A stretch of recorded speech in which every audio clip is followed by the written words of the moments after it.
Achieving a gorgeous grin from home isn't a total mystery with Bite Clear aligners. Just don't be surprised if all of your sleuthing friends start asking, "What's your secret?" Begin by ordering your at-home impression kit today for only $14.95. Bite Clear aligners are doctor-directed and delivered to your door. Treatment costs thousands less than braces. Plus, they offer flexible financing, accept eligible insurance, and you can pay with your HSA FSA. Get 80% off your impression kit when you use code WONDERY at Byte.com. That's BYTE.com. Start your confidence journey today with Byte. When you pick up some scratches, cause you want a fun break, the playful way you scratch is the next choice you should make. You can make your dog's leg kick and scratch with that. You could even grab a laser pointer and use your cat. You can build yourself a homemade scratching machine, or use a piece from your chess set. Go ahead, grab the queen. Scratch like a DJ with your record player. A cactus could scratch off that scratchable layer. Cause when it comes to scratching, there's a million playful ways. Thanks to scratchers from the California Lottery, a little play can make your day. Please play responsibly. Must be 18 years or older to purchase, play, or claim. Ryan Reynolds here from Mint Mobile. With the price of just about everything going up during inflation, we thought we'd bring our prices down. So to help us, we brought in a reverse auctioneer, which is apparently a thing. Mint Mobile Unlimited Premium Wireless. How to get 30, 30, bit to get 30, bit to get 20, 20, 20, bit to get 20, 20, bit to get 15, 15, 15, 15, just $15 a month? Sold! Give it a try at mintmobile.com/switch. New activation and upfront payment for 3-month plan required. Taxes and fees extra. Additional restrictions apply. See mintmobile.com for full terms. Acast powers the world's best podcasts. Here's a show that we recommend. What is The Briefing Room? It's a behind-the-scenes look at how the criminal justice system works and the lives of the people within that system. If you love true crime, well, these are the real people who do the job every day of making sure justice is served. Hi, I'm Detective Dave. I'm Detective Dan. Together, we have decades of experience in local law enforcement, a profession that we think is often misunderstood. So we're going to explore how to do it right, and we won't shy away from when it's done wrong. These are stories you'll hear nowhere else. Unique, frank, and unvarnished. From the team that brought you Small Town Dicks, this is The Briefing Room. Episode 1 drops on August 30th. We'll meet you in the briefing room. Acast helps creators launch, grow, and monetize their podcasts everywhere. Acast.com.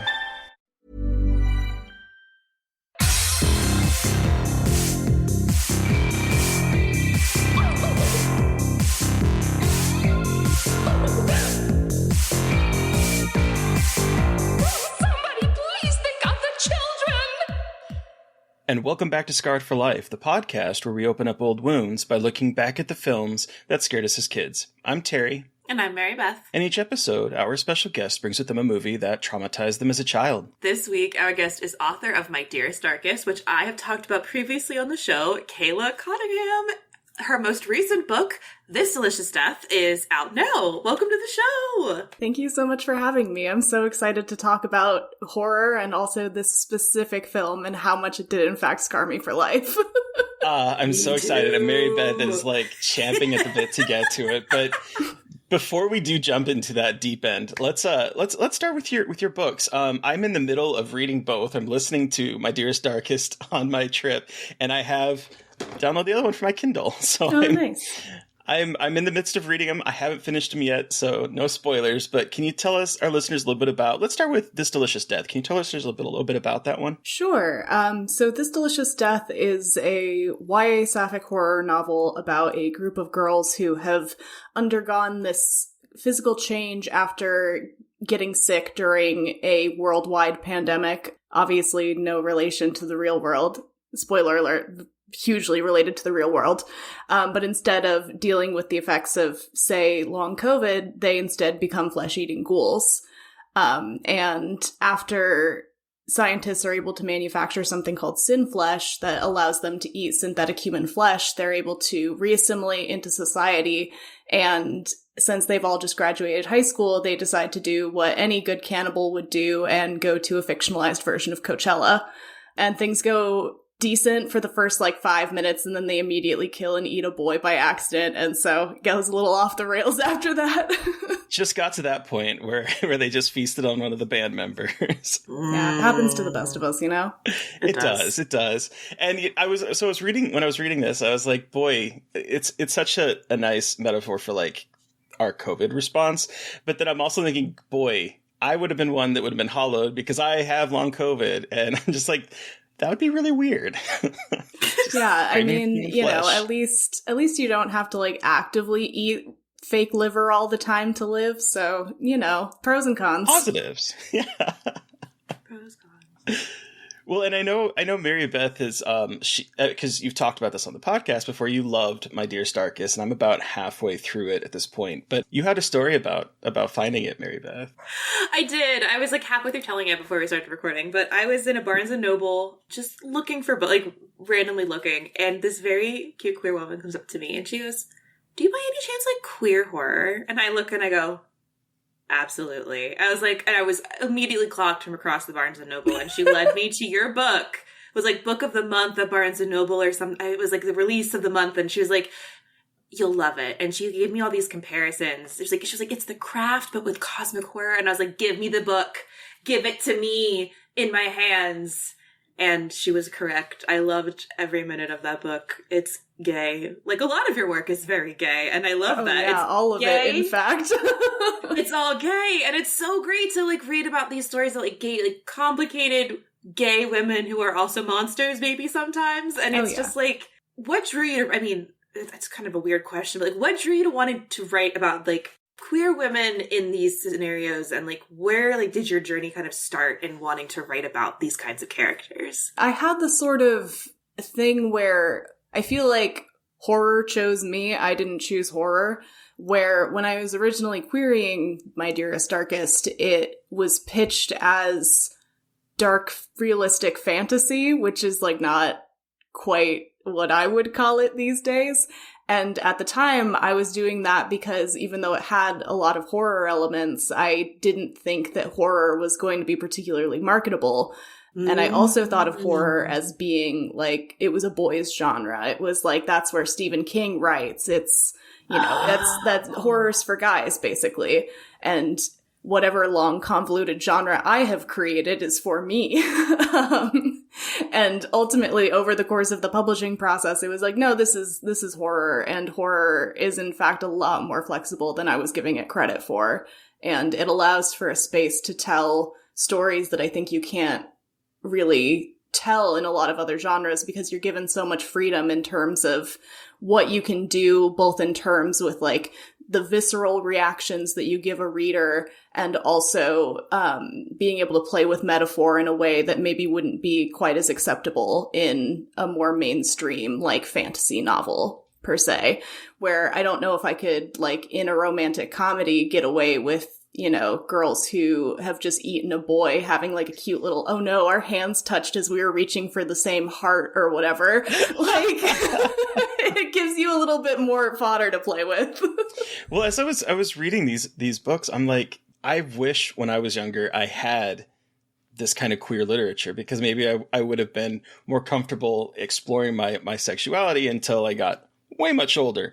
But like, I think that's great. And I'm glad that you're focusing on YA, because I think that there needs to be more queer horror literature out there. And so it makes me happy.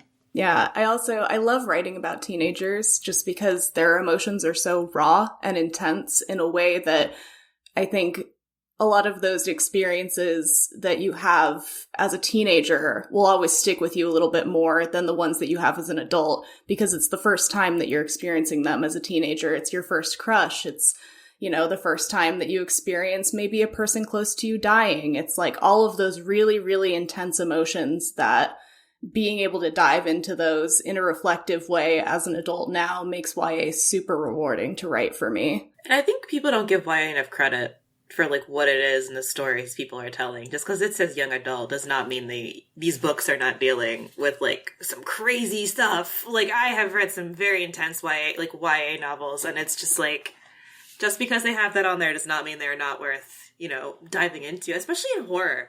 YA horror is so good. Mm-hmm. It's been having a moment. Yeah, I feel very lucky to be in YA horror right now because there are so many incredible books coming out where it's like you meet the most unassuming, charming 25-year-old and then they've written like the most scary thing you've ever written. And it's like, oh my God, this is for teenagers? Oh my God. It's the best. Wait, so what are some upcoming YA horror books we should be on the lookout for? So I got to read an early copy of The Spirit Bears Its Teeth by Andrew Joseph White. Oh, I can't wait. I just requested that on NetGalley because he wrote Hell Followed Us Here, which was another one of like my fucking obsessions last year. And I've been just so excited for the new one to come out. Yeah, it's good. It bangs. It's so good. I'm so excited. Yeah, I'm like 2/3 of the way through it right now, and it's like all I think about. Oh my God. Oh God. No, another hyper fixation for me. Oh, I can't wait. And then another one I'm super excited about is Monstrous by Jessica Lewis, which is another queer horror for teens that's about this girl who basically is taken by this cult in this very white town where she and her family, she is Black, basically gets offered up as a sacrifice for this cult. Oh. And she survives that, and the god creature thing that they're trying to sacrifice her to basically is like, would you like to perhaps be terrible and kill and maim? And she's like, I would love to kill and maim and get revenge. And it's amazing. Hell yeah. So it's just like this very long, awesome revenge story of this girl who befriends this like weird snake creature god thing who kind of becomes like a pseudo father to her. It's amazing. As you do. Yeah, like you do. You know when you get adopted by a giant snake in the woods? I wish I did. Honestly, I wish I had that experience. I think that the support of a snake dad would have gotten me really far in life. Amazing. Not related to snake dads, I'm so sorry. I couldn't think of a good segue. So when did you know you wanted to be a writer? I was one of those kids who, like, given a lined notebook, was like, well, it's time for me to create the most unhinged stories imaginable. So it would be like, you know, it would start off as a very sort of classic 5-year-old story of like, the dog goes to the park, but then it was like, the dog steals a baby. The dog takes the baby to a river, and you're like, what is going on with this kid? So I definitely was into writing very early. It was sort of my way of getting a little bit of escapism because I am the youngest child by 10 years. So my siblings at that point were a lot older than me and did not want to deal with this like foolish infant running around the house. So I was like, great, I'm going to make up some little stories about really, really weird stuff and it will work to entertain me. But I just kind of kept going all the way until I was, I think, 13 or 14 when I wrote my first like book, quote unquote. And just was cranking out manuscripts after that, and I queried like 4 or 5 times as a teenager. Wow. Not successfully, mind you, but I certainly gave it a shot. I was gonna say, you still tried, which is awesome. Wow. At one point, I remember being like, my book is a ripoff of Percy Jackson. I bet the best thing to do would be to query Rick Riordan's agent. And so me, age 14, was Googling, like, who represents Rick Riordan? And will they represent me? That's amazing. Did you ever hear back? Did you ever get in touch with someone? I did, like, find the person, but they did not respond to my query, which is not a huge surprise considering it was just thinly veiled fan fiction of a book they already represented. That's amazing. That's amazing. Wait, I love that. So you wrote a lot of fan fiction? Yeah, it was definitely like, I wouldn't have called it fan fiction at the time. I would have been like, this is very original work, but it was mostly just me being like, Maximum Ride is the best thing I've ever read. I will now change everything about the appearances of the characters, but nothing about the plot itself. Or like a little bit of Warrior Cats being like, my God. I love the idea of these cats getting into these like horrific visceral fights where they tear each other's guts out and stuff. God, Maximum Ride was another big fixation of mine for a while. I Is it James Patterson? It is James Patterson. It was like early James Patterson before he like started tacking randos on. Yeah. God, what a weird series of books. Oh, James Patterson. So bizarre. And it was so obvious when they started having ghostwriters because the plot was like fairly streamlined until you got to like book 4 and suddenly it was like, we have to go to the Arctic and save the penguins. And it was that's like... That's when I stopped reading them, I think. I was like, nah, this is no longer the books that I like to read. Yeah, I was like, this is dumb. I can't get behind this. So, how did you get into horror? Like, what's your horror background? Have you always been a horror fan? I think that it was sort of the same thing with when I was querying, where I thought horror was like, that was a boy genre. And so I didn't feel particularly welcome in the horror space, but that didn't stop me from being really into it in general, where I was a huge creepypasta fan. I had unfettered internet access, if that is not evidenced by the everything about me. And I went hog wild reading about the most deranged stuff. It'd be like, oh, Jeff the Killer, I love this. Like, yes, please tell me more about Slender Man. I would have nightmares for weeks and weeks and weeks, or like the Russian sleep experiment. So I was just consumed by reading these like online things because they were what was accessible to me as like a teenage girl sitting in my parents' house. Yeah. Because, like, the library wasn't super close by. My high school library was not particularly well stocked in any of the stuff I wanted to read. So I found, like, almost like a home away from home in creepypasta. Whoa. How did you, like, stumble into creepypasta? What was, like, your gateway into creepypastas? Oh, this is dark to admit. I was a huge Tumblr user. Fuck yeah. I was too. No shame. But I followed a couple of like horror adjacent accounts and they would post like creepypastas, and so I would just like go through the tag and read as many as I could in a night. And some of them were really good and some of them were like those 2-word horror stories that's like, oh no, he said, it's here, the meatworm, and stuff like that. It's a perfect story. That's it. That's all you need. Yeah, it's flawless. I like did not make that up. There's a really wonderful tweet about that somewhere. Because you were a fan of creepypastas, right, Mary Beth? Oh yeah. I like read a lot of R No Sleep. Yeah. Which is like it's like creepypasta adjacent. It's like people telling stories like they're real, but it's kind of assumed that they're fictional, but they frame them like they're actually happening. And and my brother was really into them too. So we were like, I didn't like the images got to me. Like the creepy husky dog one. Oh yeah. Like any like creepypasta with like an image associated. There was like a Squidward one where it was like a haunted SpongeBob episode. And it's like, it's like so over the top and graphic, but there's like a weird picture of Squidward's eyes really tiny with it, and that terrified me. So it was like if there was an image associated with it, I couldn't look at the picture because it would just be seared into my brain. But yes, I was a big reading the creepiest shit I could find on the internet type of gal for sure. Yeah, and I missed all of that being a little bit older. Like I always wonder what it'd be like to be a teenager and finding stuff on the internet and playing around in that kind of sphere of like fiction, but also it feels real at the same time. Because I would have been like 20s, I guess, when like this was happening. So I kind of sad I missed it, honestly. It was fun. It was like, and in a way, it was always using the sort of the classic horror device of, oh, this happened to a person I know, or this was. It's basically urban legends. To me 4 years ago, and it always made it feel so much more like pressing and intense, and so I thought that was always so cool. And it was like, wow, your uncle was in the Russian sleep experiment where they started trying to, I forget even where that one went. I feel like it might have gone cannibalism, but I might just be always thinking cannibalism. People and like ripping people apart. It was just like all kinds of weird, fucked up stuff happening. That's it, yeah. That's the stuff. That's the ticket.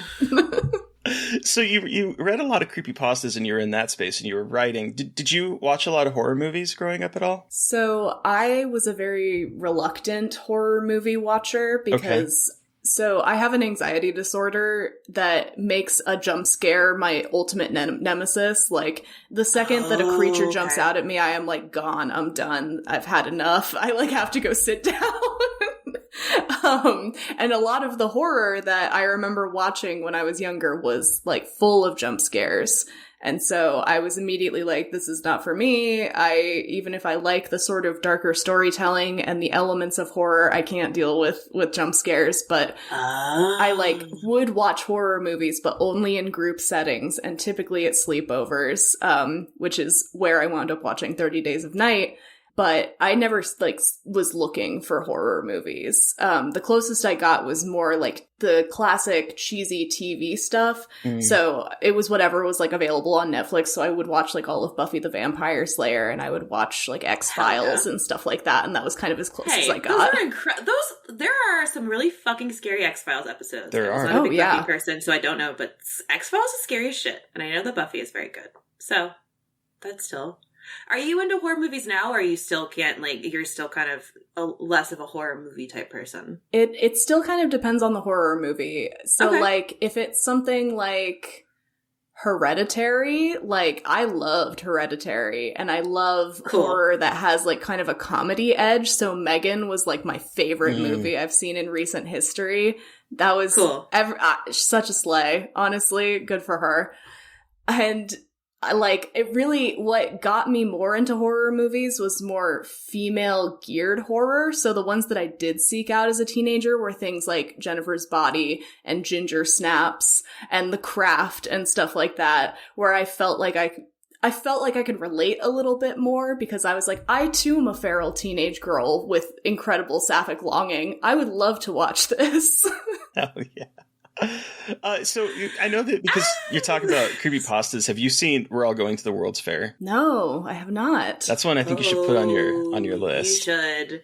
It's not jump scare, and it's not like traditional horror. It's weird, and it's got like a really weird vibe in a good way. But it's you should definitely check that out. I'll have to look that one up, because I feel like I've heard the name in passing, but I haven't actually looked up what it's about. I do the classic thing where I like to look up a movie's plot on Wikipedia before I watch it to make sure that it's not too scary. I have all of my friends do that. Yeah, I don't think this one will get you. That there's really no jump scares in it. It's just but I think you'll relate to it, because I know you were relating to it, Mary Beth, a lot because of the creepypasta element of it and living on the internet, right? Yeah, growing up on the internet, and also like being a kid who might be queer and you don't really know how to deal with that as a kid, and you kind of just like look for people online, and sometimes you don't always find the most savory of people online when you are searching for community. So it's good. But then I also, since you read a lot, what are some of the scariest books you've ever read, or like books you've like that have really scared you? Ooh, this one's tough, because I feel like a lot of the time I read horror and I just get really excited about it, where I'm like, this is so creepy, and it's more of an excitement reaction as opposed to a fear one. But I do remember reading, oh my gosh, what is the title? It's The Diviners. Yes, so it's The Diviners by Libba Bray, has this extremely creepy ghost story woven into it. And there's this moment near the beginning of the book where it's like the POV switches to a random character who is walking through this abandoned warehouse and is being terrorized by this ghost. And it like legitimately kept me up all night, because I was so freaked out by it. Whoa. And then I also remember reading like Firestarter by Stephen King as a teenager, where I had a really a love of paperback horror that I could get for $5 at the bookstore. And so I remember like absolutely loving Firestarter. I thought that was the coolest book ever. It's a good book. I like that one.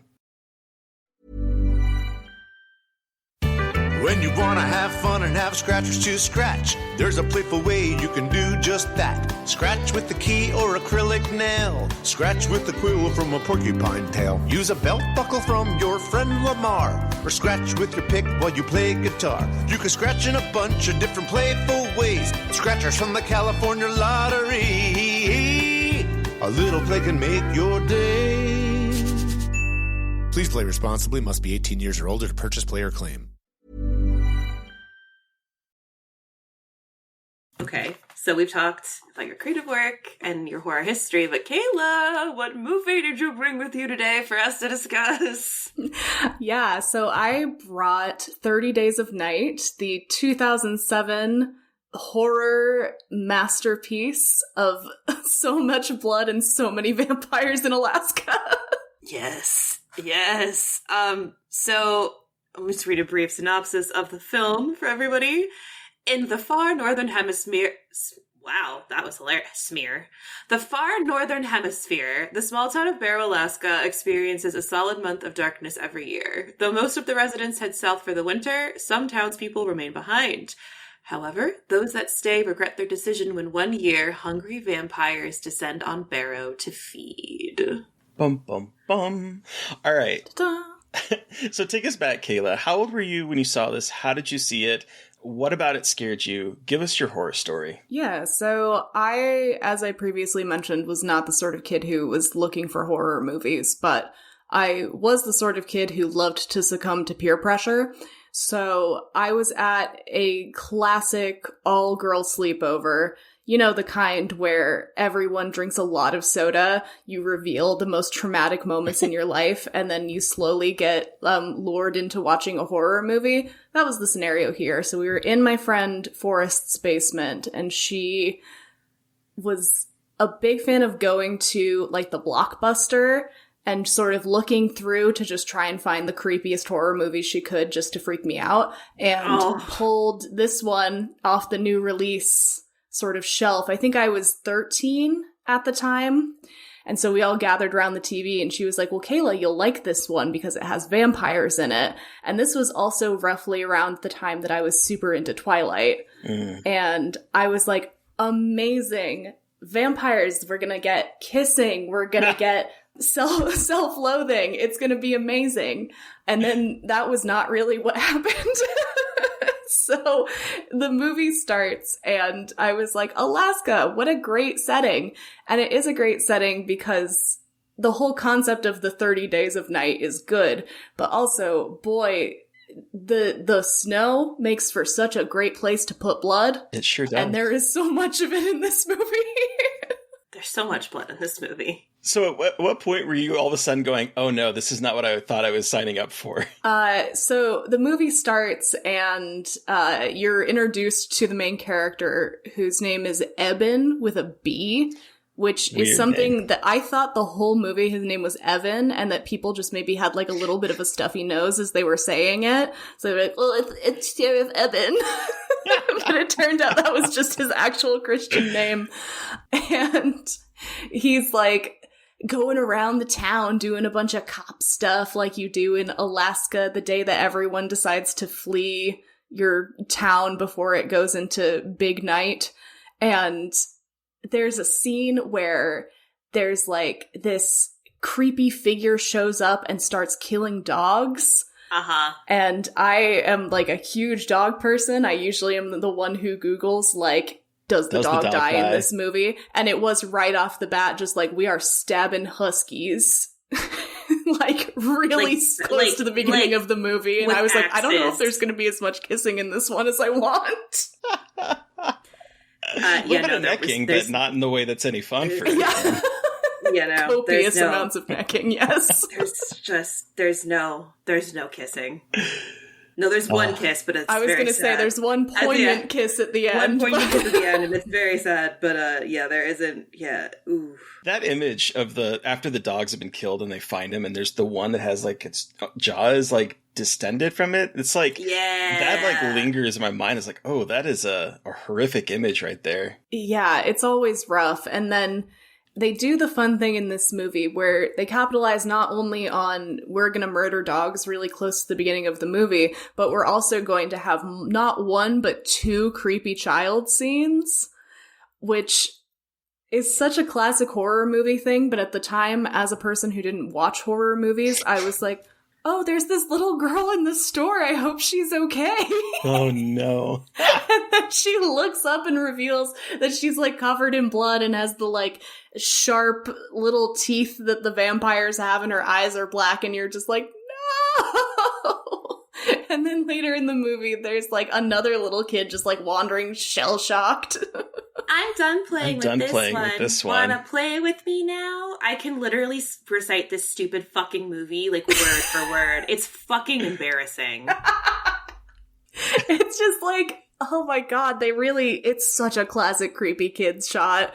And then they have to try and take an axe to this kid, and it's so wild to watch. Because it's doing the like little kid skittering thing around. It's because she's a vampire at this point, and you're just like, no, thank you. But you made it through the entire movie at the slumber party? I did, shockingly. There was... I think part of it is that because we were 13-year-olds, we were like continuously trying to sort of make jokes, even though we were super scared. So there's like one scene where there's like this bald sort of buff vampire who acts as like the muscle for the group. Mm-hmm. And he like is revealed to have blood sort of from his nose all the way down his throat. And we kept joking of how it's like, oh, I got to put on my little blood scarf before I go out in the Alaska cold. And the blood scarf joke went on and on and on. We played the hell out of it, but it was just like, oh, he's only killing that person because he's cold. He's got to warm up with a little bit of that nice cozy crimson. That's incredible. Oh, wow, that's amazing. Wow.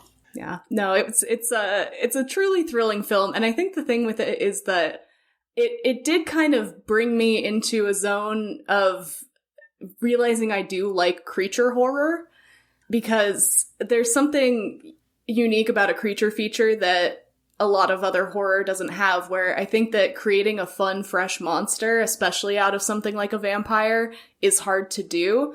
But they did it in such a way that I was very on board with the actual world building of the vampires in this universe. Yeah, I do love the vampires in this, and I love the way that they're filmed. I love the kind of language they made up for them to have, so that they have that ability to talk.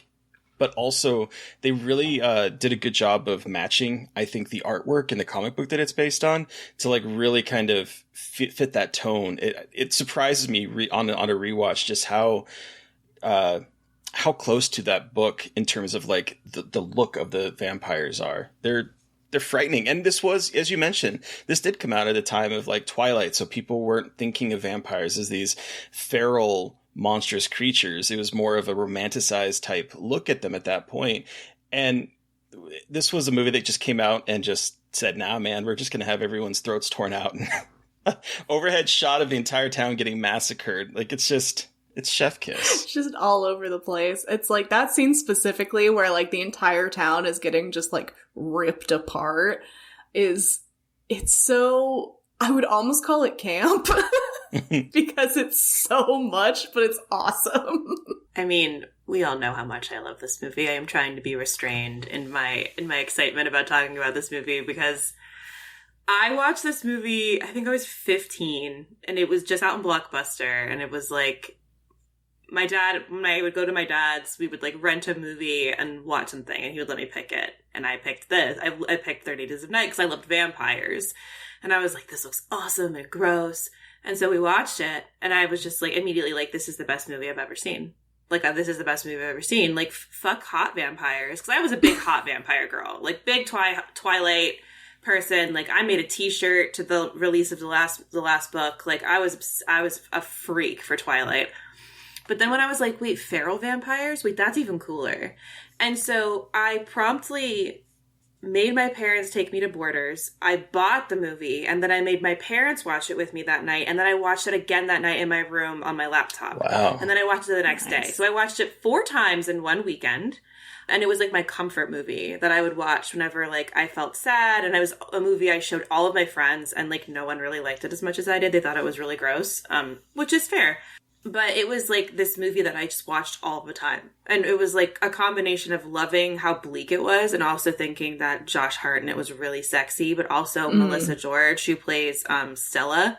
And I think it was just like, I was very horny and very into gross stuff. And I think it all kind of conflated onto this movie, which is really funny to say. But I still love this movie. Like, I understand criticisms of it. I know there's like, it's not a perfect movie, but I just think David Slade, right? That's the director who did Hard Candy as the director. And I just, I think he's a really a really good eye, like really good aesthetic, like good sense of like filming. And this movie is so stylish and every kill is so fucking good.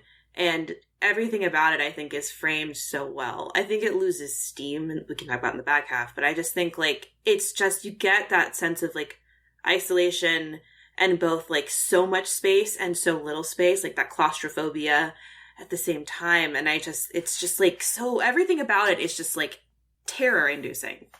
It's terrifying. Yeah, it's like every time they have to try and go from one building to another building, like it's heart-pounding tension. It is really well done, especially when you get the scene in the blizzard where they're trying to get to the like supermarket or whatever. That was terrifying to me. Yeah, he's a really good visual director, and it's interesting because then he would, after this, go on to direct a Twilight Saga movie, Eclipse, which is wild to me. I forgot that he directed. I also totally forgot about movie. that. And honestly, Eclipse is the best one in my opinion. Me too. I agree. Knocked it out of the park, man. Yeah, and he he's an interesting director because he did the Bandersnatch episode of Black Mirror, which was really good. Oh yeah, he came out swinging with Hard Candy, which is a wild film. He has a movie that has been in post-production for like, it feels like years. And I just don't know if with all of the like COVID stuff, if it just got kind of shelved. But he has like an adaptation of a book called Dark Harvest that was supposed to come out like 2 years ago. And it's still, who knows where it's at. And I love his work. I just wish there was more of it. You know, he does a lot of TV though. He's directed a lot of episodes of TV. Yeah, he does a lot of TV. But he has a very good visual eye, and I think he fits the aesthetic really well of what Steve Niles and Ben Temple-Smith, the comic creators, really kind of honed in on. I think that he really captured that aesthetic, both with the way Barrow looks, but also the vampires and just the overall feeling of it. Yeah, there's a scene I always remember of the like lead vampire's girlfriend tries to go into this house where Eben is, and he like turns a sun lamp on her, and it burns a good chunk of her face and her body, and it's like it's very stark because they have the very white skin, but then it's just fully burned on one side. It's really good dramatic like visual effects that make it clear that you know, this is a bad scenario for them. But also, I think it's like, I don't know, they show that the lead vampire still cares about her. Yeah. I don't know. They like, because the vampires are not human, but they also still have like, I don't know, it's interesting. They're fun to watch. Yeah, they're very fun.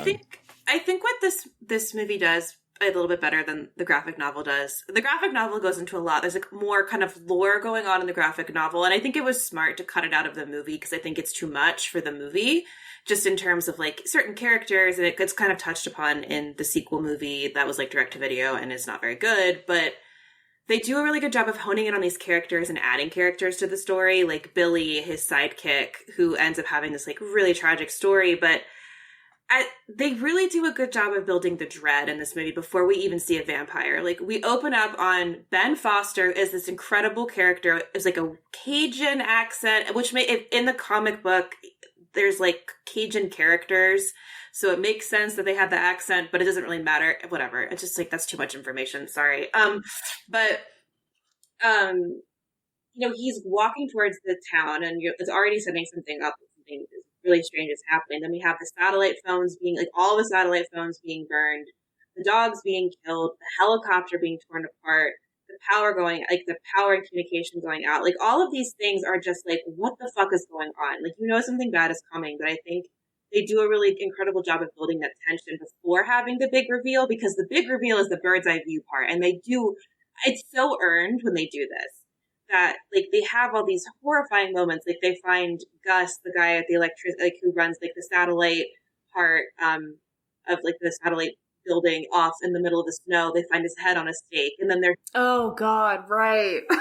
they see the shadows of the vampires on the horizon, and someone attacks their car, but they're like, what the fuck was that? And then when they pull into town, they hear the guns going off, and that's when everything starts going to hell. Like, the vampires are here, and we get this, like, incredible intro of Danny Houston, who plays the head vampire, mouthful of fucking shark teeth, but in a suit.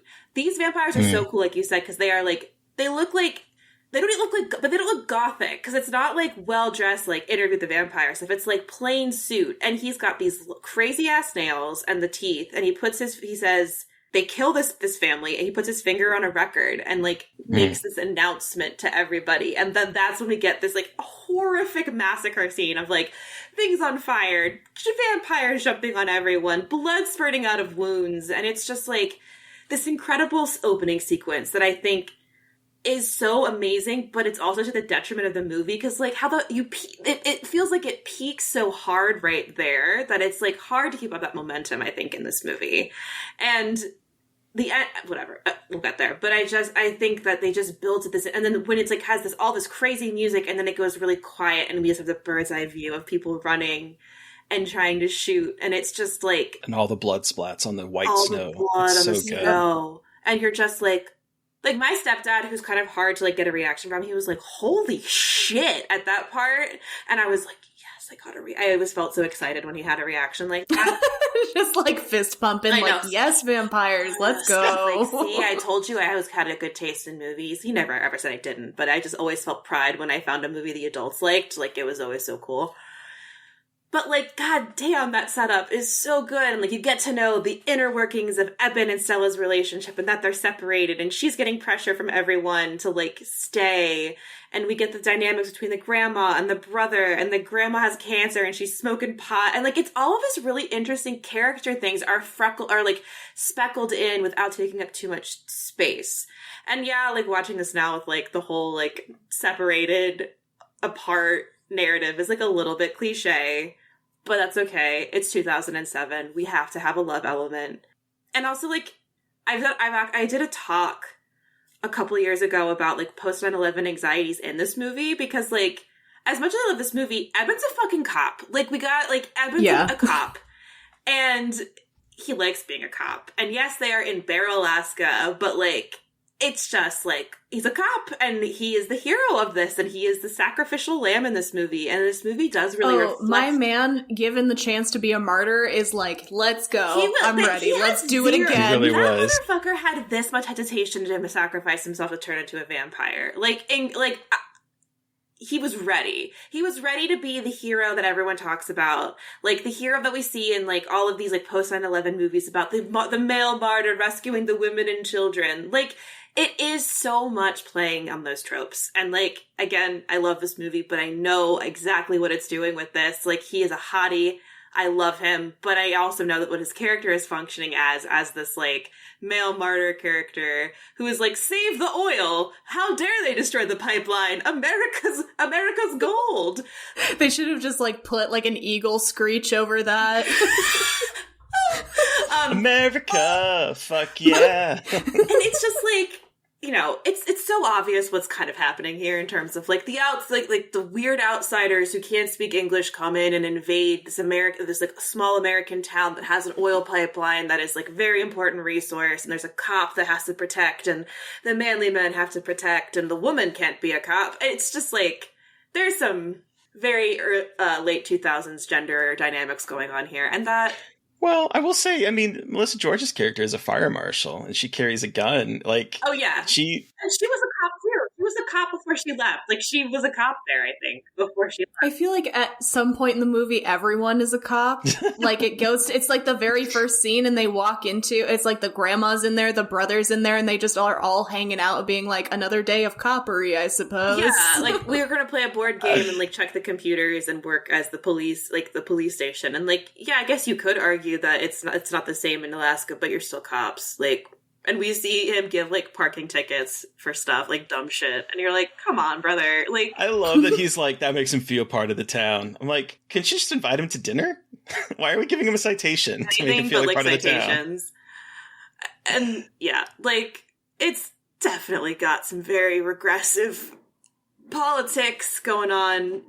And, you know, yeah, some could say I shouldn't read that hard into it, but it's also pretty obvious. Like, outsiders destroying pipeline setting town on fire, cop man saves day. But the vampires are still really cool. But vampire, very cool.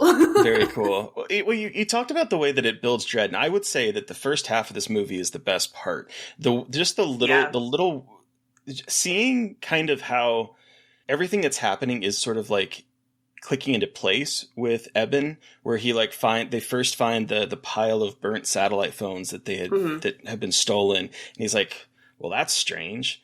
And the Billy is like, oh, maybe it's just kids, pranking. And he's like, they would have been lefting a note like, fuck you. Like there's like that moment, and then we get to town and the dogs are slaughtered, and he's just like, there's something going on. But just the way that it sort of like is in this very isolated area already, the vampires are even more slowly isolating them. And it's like all of these little locks that are clicking into place until the moment that, the big shot of the town or whatnot. But I love the beginning part, and I forgot how tense it is. And you're just like, something bad is happening. You can feel it in your gut this entire time. But the movie is very restrained in this early part. The only thing we have is the scene-eating Ben Foster, the stranger, who's just like, you talk about camp. His character is the campiest part of this movie. He's just like, oh my gosh, him like handcuffed after being like, I'm gonna pick the lock with this like Parcheesi piece or whatever. It's like, yeah, go off, King. Go, sure. Give me a bowl of raw hamburger. Oh, yeah. I was like, what the fuck? He's like, you don't give me what I want to eat. We don't. And he starts like having it like making a scene, and Evan's like, howdy, partner. No. And he's such a weird character, but I love that because I think he has to be that weird to make him even scarier. You know what I mean? Like, he's so different. You're like, how the fuck did you end up here? Like, how did you get to this place? Like, you could not be any more different than like what we are used to here. And like, that is a red flag because we are literally like at the top of the world. So like, what is going on here? And he's like telling him like, it's again, this movie falls out of horror tropes. Like the creepy guy, like he's like the harbinger of death and is like sharing like their fate, and they're like, shut the fuck up. But it's still, the way it's framed and the way it's done is really creepy. Like the bit when he's like, Eben is trying to like ask him what's going on, and he's like, I don't talk to dead men. Yes! Oh, it was I love that line. That was, I got chills at that point. I was like, oh, we're in danger, ladies. You in danger, girl. Ugh.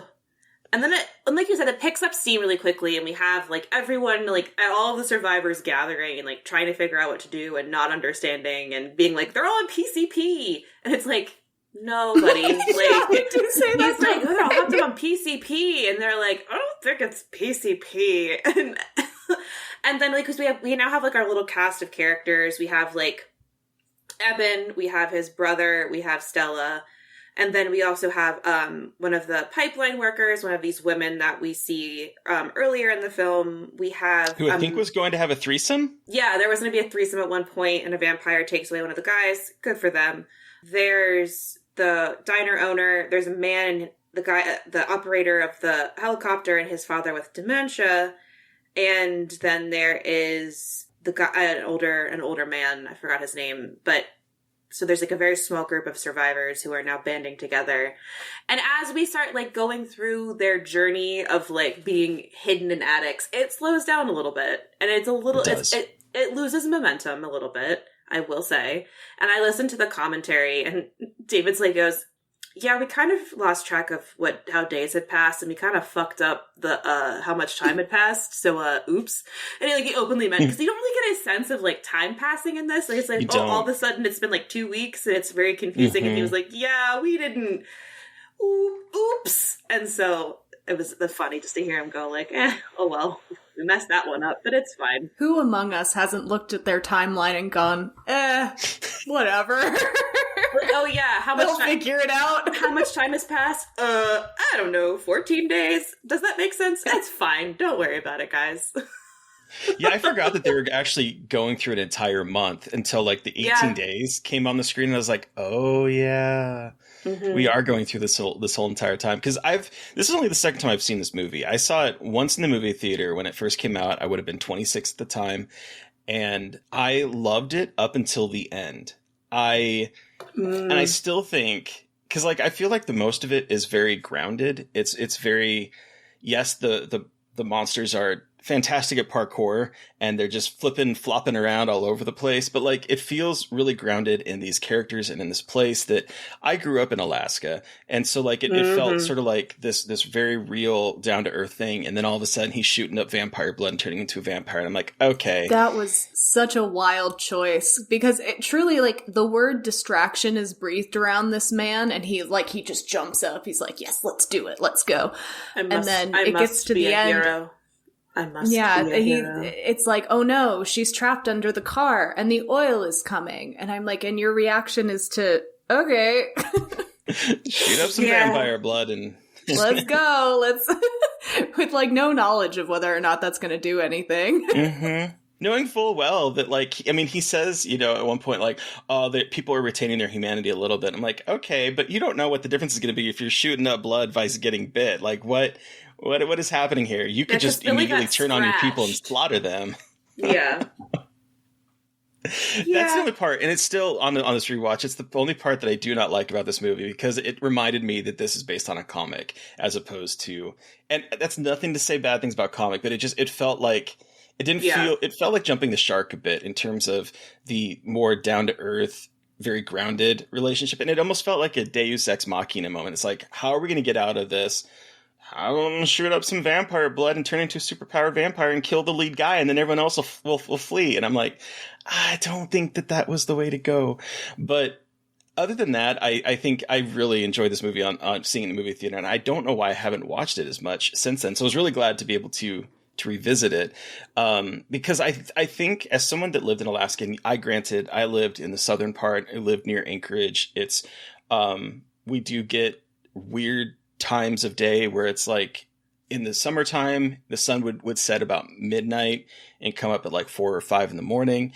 And then in the reverse time, it'd be like kind of the opposite. And so like seeing kind of like the isolation of Alaska as someone that lived there for 8 years, it was really kind of cool to see. And I think it's a great setting. I am a huge fan of isolated horror. Isolated horror is my favorite. The Thing, or like being underwater in like an underwater laboratory like Sphere or something, or even in this one being just separated from society where there's nowhere to go. It's that kind of setting that it's my favorite.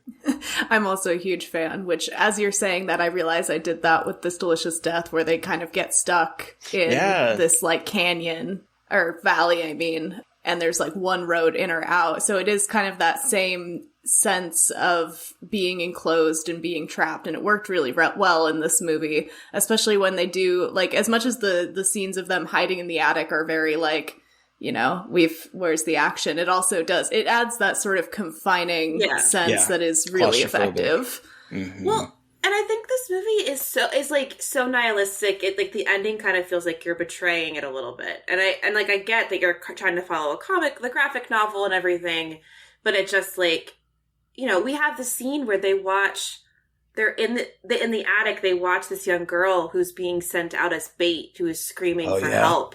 And they're, you know, Evan's brothers, and I know her. Like, I've known her since we were kids. And he's like, don't go out there, look on the roof. And there's vampires on the roof, like, waiting for people to come out to help her. And, you know, she goes, there's no one left, which means, like, they've been keeping, basically, pets to tease people out. And when she's begging for God, this, like, you know, the famous line, like, God? No God. And then they feast on her. And it's like, there is such an incredibly nihilistic streak in this movie. It's so fucked up. It's just like, no one is safe. And yeah, like, our hero dies, but it's like the sacrifice. So it's not the same thing as like, it's romanticized almost. They left her under the car with the kid. They survived when the sun came up and she burned to death, and now they have to live with their choices. But maybe that's just me being a sad bitch. But it just feels like more authentic to like the rest of the story in terms of like what has been happening and how like we've been watching people get picked off in the saddest of ways. Like when the guys with the man with dementia runs out of the house looking for his wife, and his son is trying to find him in the snowstorm and they can't. And it's just like, and Billy killing his wife and kids, but then the gun jamming and he's by himself. It's just like tragedy after fucking tragedy. And then having this ending, it is like, again, very 2007, like there's hope, even if there's like bad things happening. And it's like, yeah, the ending scene of them like sitting on the hill watching as the sun finally rises again after a while, and you're just like, oh, okay, this is very Hollywood. This is very, like, American storytelling of, like, we have to make sure that there's still, like, a nugget of hope at the end of what has been a very nihilistic film. Yeah, and I know that, like, the script went through a lot of revisions in terms of, like, with Steve Niles came up the concept of it, was pitching around, and then when it finally got picked up, then they brought in other people to, like, tinker with it, and then more people tinkered with it, and by the time David Slade was on, he tinkered with it a little bit. They went through a couple different drafts and revisions from different writers, and I do think that there is a little bit of disjointedness in the final script of this. I think the script is probably the weakest part of this. I think most of it, of what really works for me, is the visual storytelling and the cinematography, and the acting, I think, is really good in this too. And I think that sort of elevates what is kind of a patch-worthy script in some ways. And I do think, especially on this rewatch, I do think that you can kind of feel that this has a number of different hands in the pot in terms of, like, trying to make it close to the novel or close to the graphic novel, or trying to, like, honor it but not be as close to it. And I think there is a little bit of headbutting in terms of the way that the script kind of came together based on all the different drafts of it. But I still think it's a very effective movie. And what I really enjoyed, again, kind of going back to the isolation, I love Alaska's a weird place. There are people there, especially, like, where I live, there was a lot of military families, because there's a base, and that's why we were there. My dad was stationed at Elmendorf base in Alaska. So you would have, like, people that either have lived there their entire life, or you have people that are going there to escape. Like, even they say in the movies, like, you know, a lot of us came to Barrow for that freedom, like, because you're so isolated, you're so away from everyone that if you're running from a dark past, or if you're trying to, like, hide, it's the perfect place to go. And so there's a lot of weird people that were up there, either people that were there briefly, or people that are hiding from someone, or people that moved up there and just love the outdoors. But there are parts of Alaska that are so isolated. I remember there's a story. Have you guys ever heard of Whittier, Alaska? Sounds familiar. You'll have to say what it's known for, and then I'm sure that'll trigger it. So it's a town. It's a sleepy town on the west side of the Prince William Sound, and it is, the only way to it is either by sea or through a tunnel in a mountain. That is the only way through. At some points of the day, the tunnel is one way only, so you can only get through it at certain times. And at night, it closes up. So if you're stuck outside of it, you're not getting into town because the mountain is closed. And everyone pretty much lives in a 14-story building that was a former army barracks. And it looks kind of like an aging hotel. And so, like, everyone pretty much lives in this hotel. I've heard of this weird thing. It's so wild to me, but that's what you get here. I'm sharing in chat the article link where you can kind of see the hotel. But this is basically, like, that's basically where everyone lives. And there's, like, a post office, and there's, like, a goods store and everything. But everyone lives in this one building that is so isolated that you can either only have to get to it from sea, or hope that you can get through that tunnel because it closes. It's so wild to me, but this is typical, like, Alaskan life, particularly as you get further north in it. And I think that Barrow, Alaska, in this really kind of captures that same feeling so incredibly well. And it's a real place. My grandpa's been there, because he is in the Navy. And I was like, wait, you've been to Barrow, Alaska? He's like, yeah, do you know what Barrow, Alaska is? I'm like, do I know what Barrow, Alaska is? I am intimately familiar with Barrow, in fact. I could draw you a map of Barrow, Alaska. Instead of, like, those people who go to Forks, Washington for tourism stuff, you're just like, we're heading up to Barrow, let's go. I thought about it before, I have, but I'm like, ooh, that's a pain in the ass. And there's, like, nothing, it's not really, like, there's nothing there. It's like, why, there's no reason to go, but it's just kind of, I mean, you could go to the bar and try to order some, like, raw meat, and... Is this bitch? All, like, the people that are there are, like, hardened outdoorsmen or, like, oil refinery workers, and you're like, get out. And I do think, because like, the Barrow in this movie is a very heavily fictionalized version of the Barrow, because it's like they I'm sorry, you're telling me that they don't typically have vampire attacks up there? Well, I mean, even that aside, like, getting out is not as dire as they make it seem like in this, where it's like she has to get to the airport on time. That's not true. But it is there's this quote from Cold Adventures in the World's Frozen Places, where they say, Barrow, like most communities in Alaska, looks temporary, like a pioneer settlement. It is not. Barrow is among the oldest permanent settlements in the United States. Hundreds of years before the European Arctic explorers showed up, Barrow was more or less where it is now, a natural hunting place at the base of a peninsula that pokes into the sea. Oh, and shit. So, like, it's there's a lot of history with it, and I think it's actually changed its name to honor the Inuits that live there. Cool. Oh, okay. I cannot pronounce this word, but yeah, it's so far up north that it's amazing. It's amazing to think about how, like, isolated, how wildernessy, how kind of, well, last frontier Alaska really kind of is. And it still is that way in a lot of places today. It's wild. There was something I was going to add about that because, okay, there was an issue. I remember because in the graphic novel, Eben's last name is different, and it's a specifically, I think, Inuit last name, and they change it in the movie to something more white. So there is definitely some, like, not so great also erasure of, like, the Inuit culture that they were trying to talk about a little bit in the graphic novel. So I remember seeing that somewhere and being like, oh, that's kind of gross. Like, you cast a hottie like Josh Hartnett, but then you change the last name, and it's like, oh, I don't like that. I'm not a huge fan of that choice, but I just wanted to acknowledge the indigenous stuff that they definitely, like, whitewash a lot of Barrow. Like, they show you some images of, like, look, this person looks like an Inuit person, right? They've got a fuzzy hood, and it's just like, okay, so they whitewash a lot of Barrow, I think, in this movie. Yeah, because in 2010, the census said there were 4,212 people living in the city, and the racial makeup was 60% Alaskan Native, 16% white, 0.9% African, 8.9% Asian, 2.3% Pacific Islander. But, like, the majority of it, the people that live there are Inuits, Alaskan Native.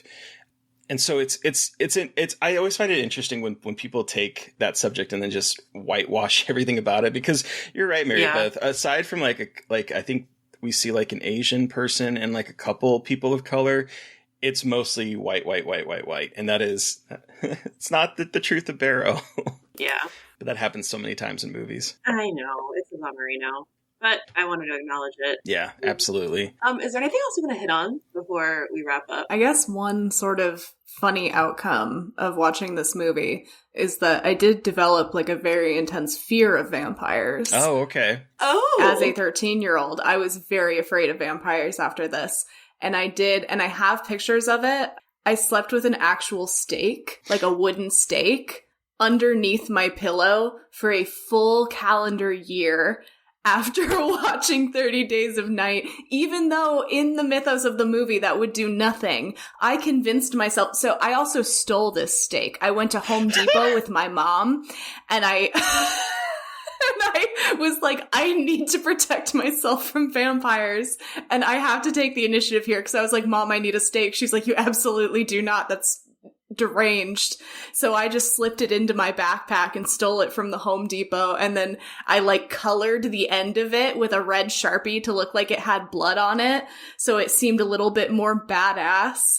But I, like, legitimately slept with a stake under my pillow for a full year after watching this movie. Kayla, you and I would have been such good friends, because, like, when I was a kid, all I would get from horror movies is, and I've mentioned this in the podcast before, is how to kill monsters. I would be like, okay, well, if this monster comes, I know that this is what's going to be effective for it. I had one of my friends, because I was obsessed with vampires growing up. I had one of my friends who was Catholic. He went to his church and got me a vial of holy water that I kept by my bed in case I wanted to, like, I needed to splash it on some vampire. Like, I get you. It's funny that you stole a steak from Home Depot and hide it under your pillow, but that's behavior that I had too as a kid. Like, you'd tell me, like, what kind of creature up against, be like, oh, well, you can kill it with this, and this. I know because of this movie and this movie and this movie. So I completely understand. I think that kids are more ready for the apocalypse than anyone else. Absolutely. There's something about that mindset of being a child where you're like, I have very little power, but you know what I do have? The ability to sleep with a stake under my pillow or get a vial of holy water. I will take control of my situation, and I will come out victorious. I wanted to be a vampire, so I was like Yeah, I wanted it. I was a weirdo and was like, well, not at this point at seeing this movie. I think I was a little too old for that.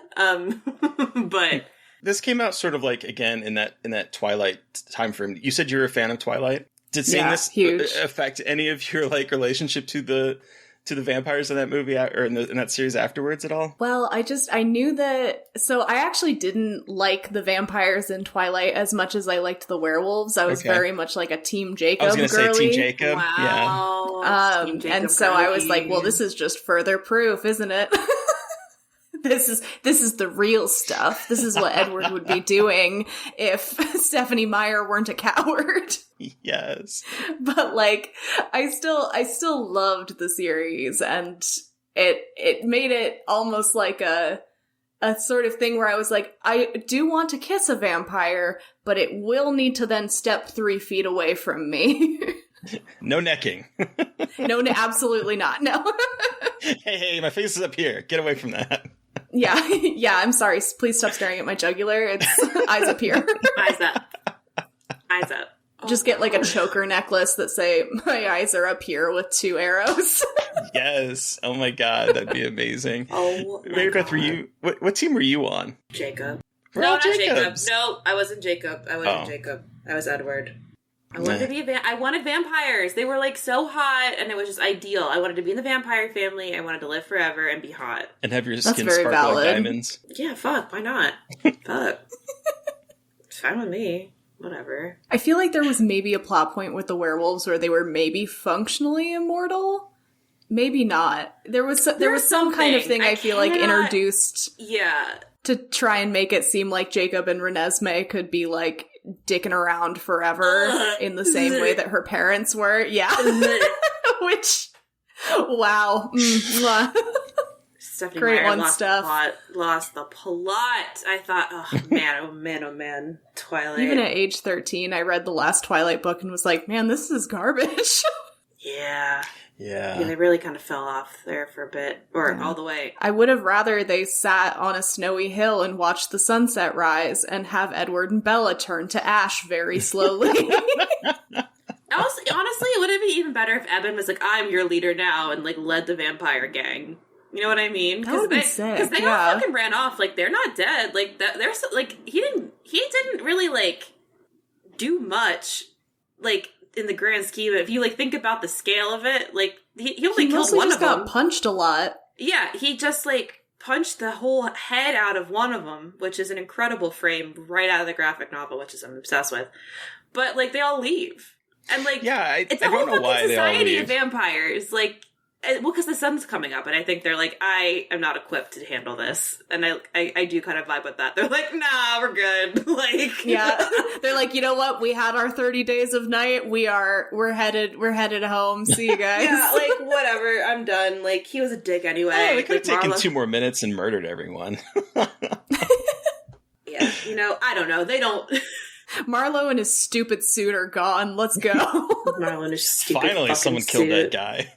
Yeah. Ugh, what a movie. What a picture.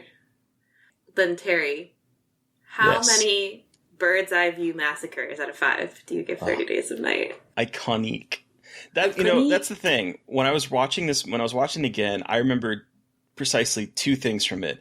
I remembered the overhead view, and I remember the twist. Well, not the twist, but him injecting the blood into himself. And those are the 2 things I remembered about seeing this movie. When he said that, I thought that was so hot. What's wrong with me? I can smell your blood, and I was like, sorry. I love that. Oh my God. But so it was kind of fun rewatching this for, again, probably the first time since I saw it in the movie theater. I think it holds up really well. I have some issues with the more comic booky natures that get introduced, and I do think the first half is a lot stronger than the second half.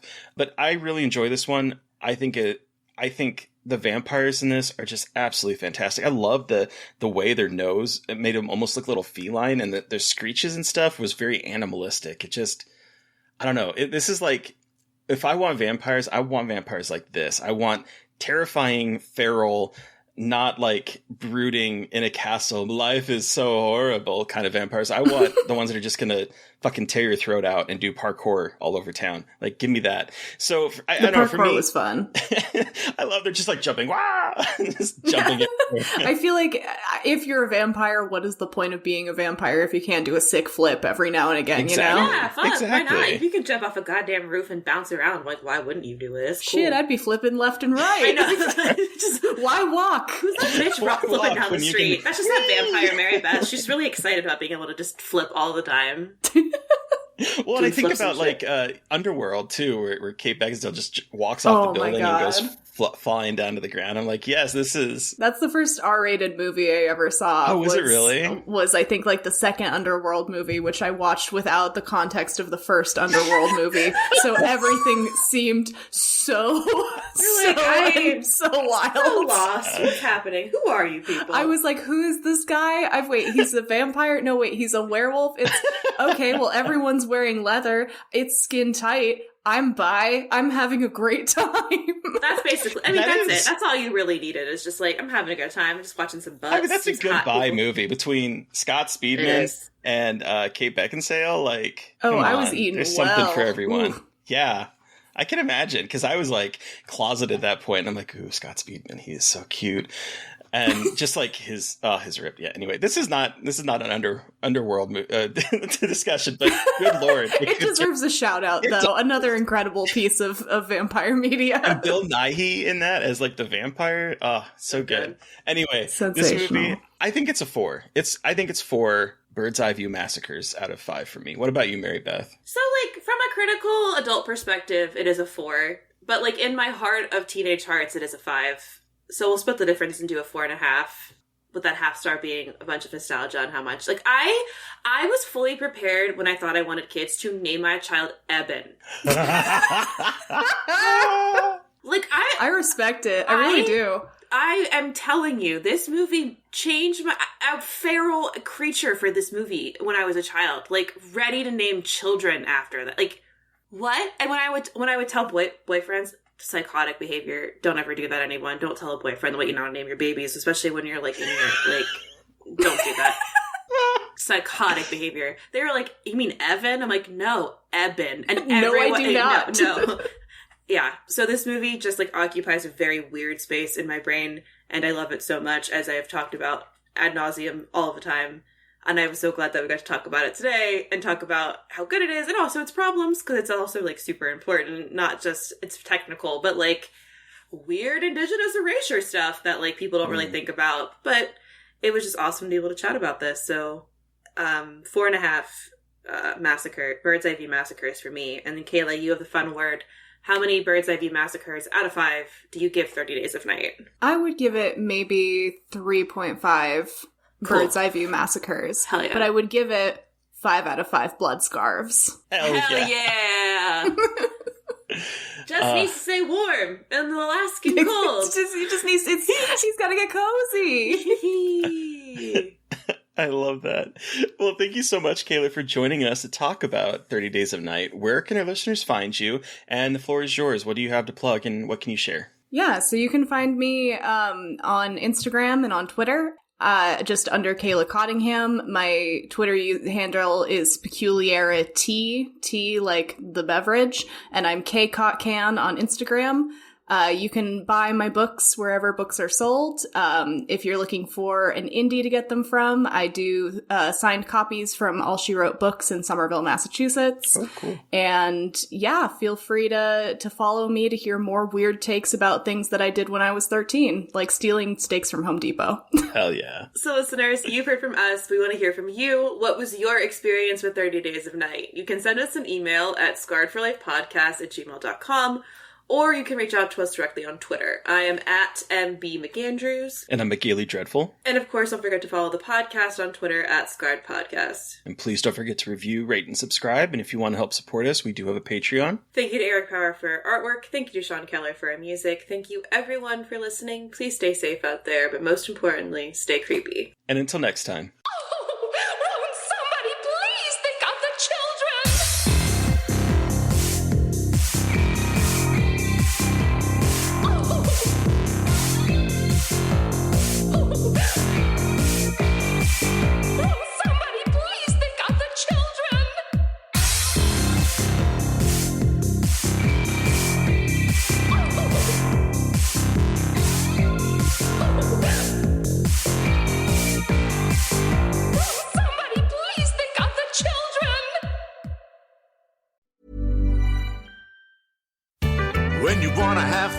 have scratchers to scratch. There's a playful way you can do just that. Scratch with the key or acrylic nail. Scratch with the quill from a porcupine tail. Use a belt buckle from your friend Lamar. Or scratch with your pick while you play guitar. You can scratch in a bunch of different playful ways. Scratchers from the California Lottery. A little play can make your day. Please play responsibly. Must be 18 years or older to purchase, play, or claim. Acast powers the world's best podcasts. Here's a show that we recommend. What is The Briefing Room? It's a behind-the-scenes look at how the criminal justice system works and the lives of the people within that system. If you love true crime, well, these are the real people who do the job every day of making sure justice is served. Hi, I'm Detective Dave. I'm Detective Dan. Together we have decades of experience in local law enforcement, a profession that we think is often misunderstood. So we're going to explore how to do it right, and we won't shy away from when it's done wrong. These are stories you'll hear nowhere else. Unique, frank, and unvarnished. From the team that brought you Small Town Dicks, this is The Briefing Room. Episode 1 drops on August 30th. We'll meet you in the briefing room. Acast helps creators launch, grow, and monetize their podcasts everywhere. Acast.com.